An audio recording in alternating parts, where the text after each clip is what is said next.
Welcome to the Movie Business Podcast, picking up where Movie Business Book left off.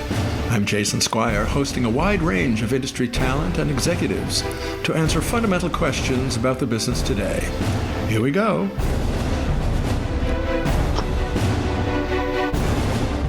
And while the work of the script supervisor is little known, it's crucial on a set. Today's guest is MARIA Quintana, script supervisor with over 70 credits, working with world-class directors, 10 with Steven Spielberg, 4 with Cameron Crowe, Blade Runner with Ridley Scott.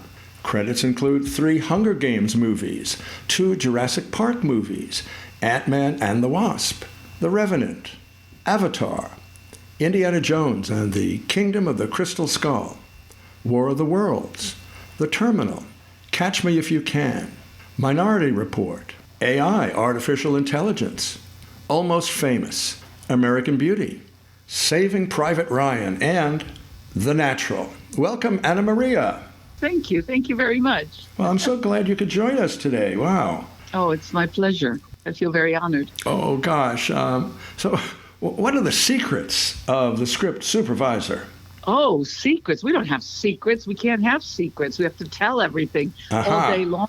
That, we are the ones that point out all the mistakes on the set on the day. So, so there's not really secrets. I'm trying to think like what we do. We have to oversee everything on set. We're sort of like the last word, on makeup, hair, wardrobe, set dressing, everything. We help everyone and all the departments back you up. I'm trying to think like secrets would be how to really deal with directors on set, because you don't want to go up to a director and say, hey, you're not doing this right. You can't do that. And you would never do that, obviously.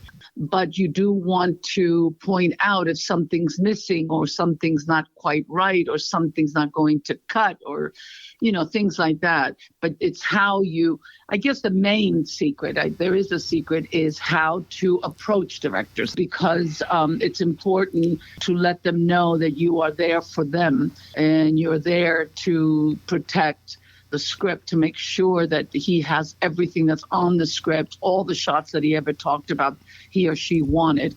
And the main thing is how to be diplomatic. You end up being a really good diplomat. Wow. That's certainly not exactly in the training manual, but no. My goodness. So it's so interesting because not only is it crucial, but it's also very interpersonal. So you have to know, you have to have great instincts about personalities and dealing with people under very stressful circumstances. Yes. That's one of the biggest things, it's very interesting because with everything that's going on in today's world, the globalization of the industry, everyone thinks they can be a script supervisor because you go online and you look at the classes, which are good. The classes are good, and it's a good intro into what we do. It's good to read the book on script supervising by Pat Miller, and it's important to do all that stuff. But the rest, you really have to have that knack to be able to know when to speak, when not to speak, when to bring something out or not. So it's more the rest of the job, which is actually, I say 75% to 80% of the job, is how to deal with everyone and how you're going to talk to everyone and be accepted, because you're right there in the center. You're on the right-hand side of the director. You're the only person besides the assistant director and the DP who's talking to him all day long.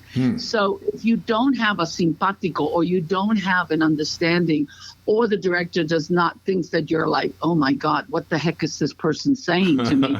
They're not telling me anything that's really, really important or anything that's really, really needed. They're bothering me with, minutia.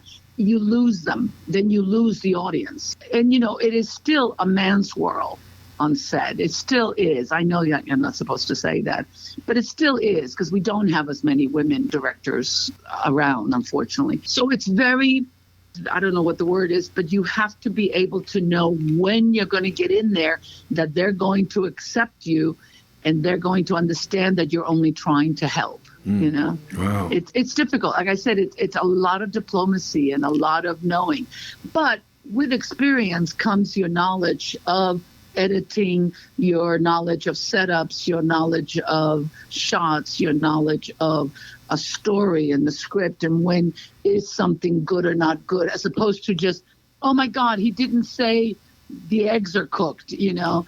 But you go, well, what does that mean? Well, does it matter to the story? And then you have to learn with time. Yes, it's a very important part of the story or of the character, because it's something that he sets up. So those are the things you have to be able to bring up, but bring up at the right time. Wow. That's timing. Wow. Timing is one of the biggest things. Wow. Thank you. So let's widen to go through the workflow of a typical shot, a hypothetical shot. What you do while it's being captured and afterwards, how you lateral your material to post-production. Well, you know, you start shooting, let's say, okay, cameras are rolling. So your main thing is you're going to describe the shot on your notes. What is it? Is it a wide shot? Is it a close-up? Is it a two-shot that becomes a wide shot? Is the camera dollying? No, the camera's craning up to an establishing shot of the Colosseum or something like that, right? So you're describing the shot, but you're also aware, is it one camera, two cameras, three cameras, four? So you're also going to describe what each camera is doing for that setup. If there is more than one. If it's just one, then you just write what it is for one. Then you've gotten information from the camera department as far as what is the lens, what is the filter, what is the roll number. Of course, nowadays with VTR, you can pretty much see almost all that information on the monitor. So the monitor is very important because you get that information. It's all written out there, except for the lenses. Lenses I usually have to get from the camera assistants. So you write that down, and then you start rolling, take one. And whatever happens in each take, you write down what happened. It stopped, it started. Oh, that was a good one, except that we found out at the end that she was wearing the wrong jacket, which would be a terrible mistake on my part. But something like that, you know, or something like huge. You write down whatever is being said. You do another take, and they cut, and the director says, I love that take, except that, you know, I really would love it if the camera went faster when she says this, and slower when we stop, and then let her go out of frame. So you write all that down so that you are aware of what each take is doing and why they are different. Are they complete? Are they incomplete? Are they good? Are they not good? Which is the best one? Sometimes a director of photography will come up to you and say, oh, that take is absolutely no good. Make sure you write down that it's no good because we had the wrong stop or something went wrong technically where he really doesn't want it to be used. Well, you write it down. Of course, it'll probably get used anyway, but you write it down because it's important to write it down and to have that information. And what I have always said is we are taking minutes of the day, like a court reporter. I can read back to you pretty much almost everything, what happened all day. What did we shoot? What was the setup? What wasn't the setup? Did we get this? Did we not get that? So you do that. You take the timing on each scene. You know, when they say roll, action, you take the timing, cut. It's the timing on the scene because the director might say, how long is that scene running? Or the producer might say, are we running very long on the script? Are we running very low? It feels very slow. You know, you have to be aware. You have to know that. The matching, of course, when you're rolling, let's say it's two people in a table and one is smoking or one is drinking a coffee. When did that person pick up the cup? When did they put the cup down? Because when you go to close-ups, you're going to have to make sure that they match to the good one, which is another problem because especially if you get an actor that doesn't like to match, likes to just be very spontaneous, what are you going to do in the close-up? Then you have to sort of, again, diplomatically go and speak to the actor if you can. If not, then I just let the director know and say, what would you like to do? I always leave it to them. I never push it. It's up to you what you would like to do. It always makes it better than me saying, you didn't match, or you got to put your cup up or your cup down. You know, that doesn't work. So what else do you do? I think that's part of it. Then you get ready for the next close-up or the next shot that you're going to do. Then you check your script. Hopefully there was a shot list. But if there wasn't a shot list, you've listened to every word that's come out of the director since he stepped on the set.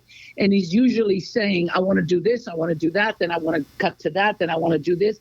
So, of course, that's basically a shot list. So you have to really know it. so that to make sure is everything that's on the page, is he getting everything, or is he missing something that he might have thought he wanted, but then he forgot. So it's up to you to say that, to feel like, are we missing something, So you've captured all of these notes. You have all of these notes in the shorthand of script supervision. And then do you pass it on to the editors? So what happens? Well, at the end of the day, your notes are all done. You will, besides doing your notes, you also do a production report for production, as far as when the first shot is, what time was lunch, what time was the shot after lunch, what time you wrapped. You're sort of the official clock on the set. Wow. And besides, you and the assistant director, but you write that down on a production report, which is like a little piece of legal paper that goes next to the call sheet, because the call sheet will say, we're doing scene 5, 8, 40, and 20. Well, guess what? We only got to do scene 5. So you write down in the report, scene 5 was completed and scene ... was not completed, will be done another day. You have to report that. It has to be written down. You write down how long the scene was. You write down how many setups it took to get that scene. You write down how long in page count is that scene, and how long will the scene be in screen time, which is your approximation of what you think it would be from what has been shot. All those notes go into production and editorial. You also take the script, the actual script, and let's say that the actors decided that 2 of the lines are totally not right. They worked it out with the director and they changed them totally. Well, it's up to you to change them in the script. So you change them in the script, and that becomes a shooting script, which becomes a separate script from your actual script that you were given when you start working. Right. Because there's the written script, but then there's the shooting script, which is what did you actually shoot?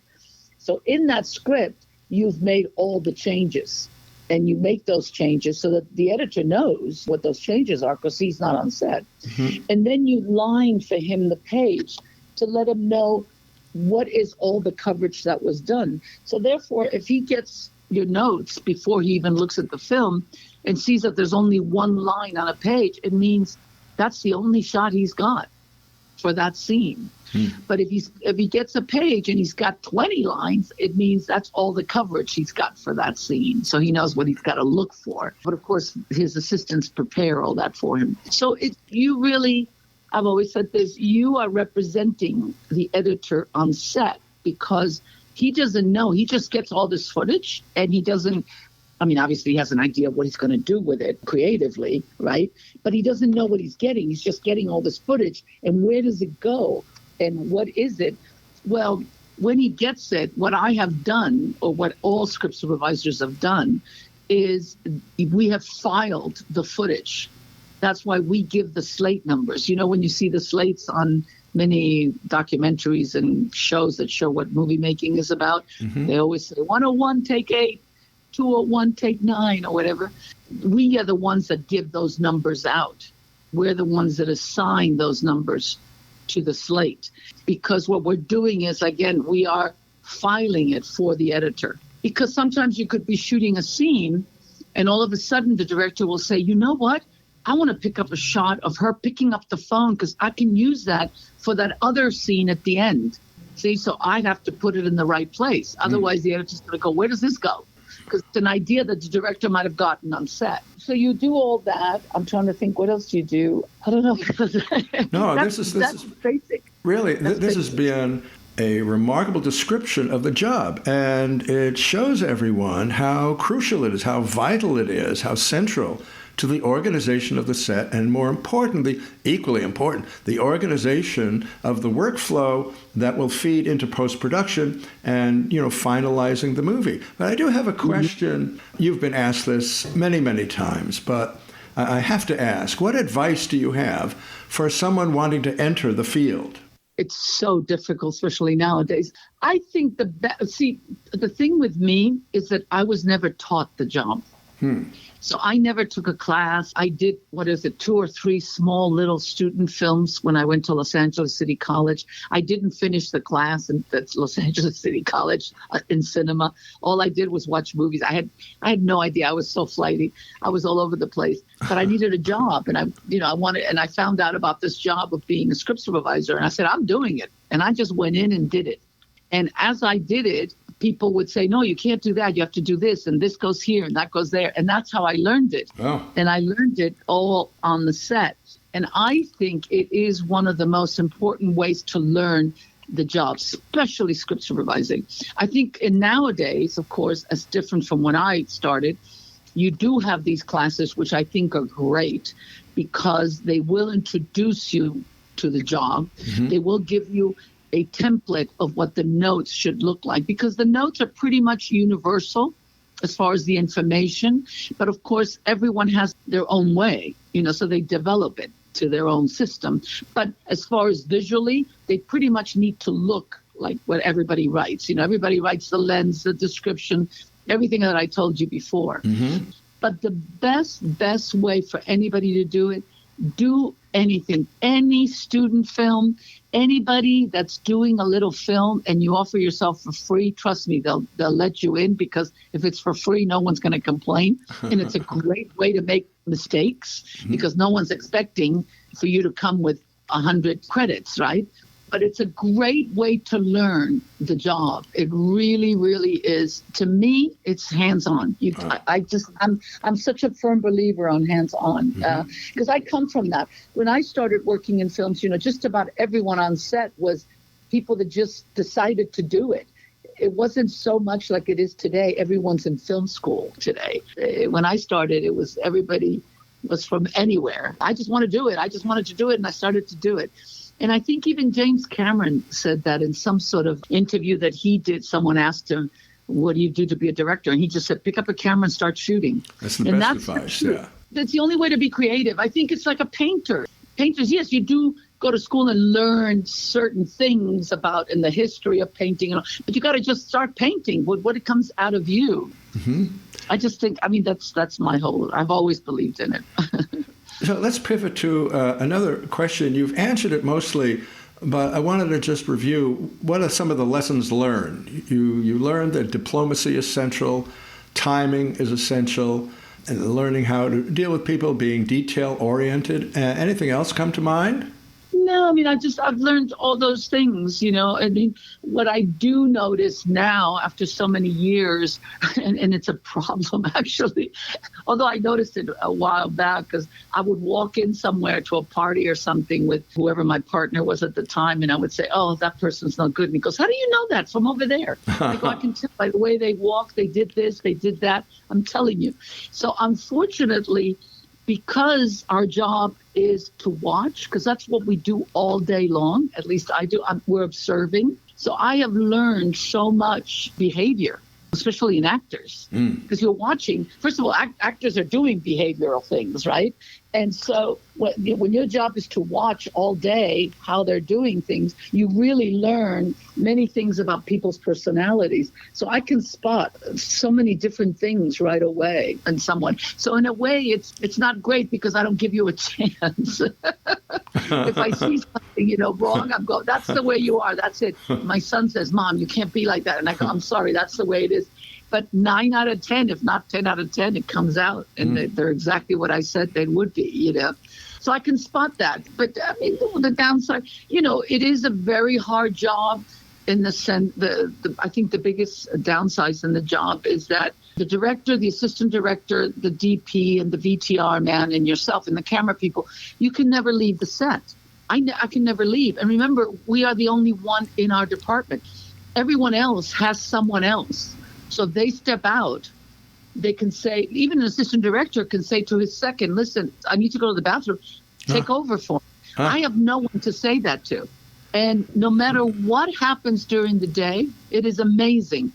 I can sit there all day and nothing's going on. And all of a sudden I decide to go to the bathroom or make a phone call, which I don't like. I don't do unless it's really, really urgent. I used to do it more when my mother was alive because I wanted to know how she was.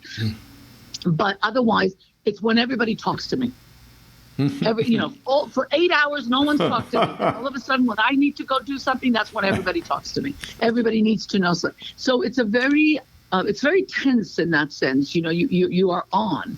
And I am like, from the minute I walk on the set until they call wrap, I don't let go. Wow. I can't. I have to be totally focused and centered on that, Wow. which is one of my biggest pet peeves. I don't believe and I usually will say this when I work on a film. I say, listen, if you call me or you send me an email, I'm never going to see it till we wrap at night because I don't go in and look at it. And they go, what? And I go, you need to talk to me. You got to come and talk to me on the set because I'm not going to. I can't be distracted with all that stuff. I don't want to be distracted. Right. I need to be focused on my thing. So I don't go on the internet and things. I'm still old school in that way, Wow. which is very much old school.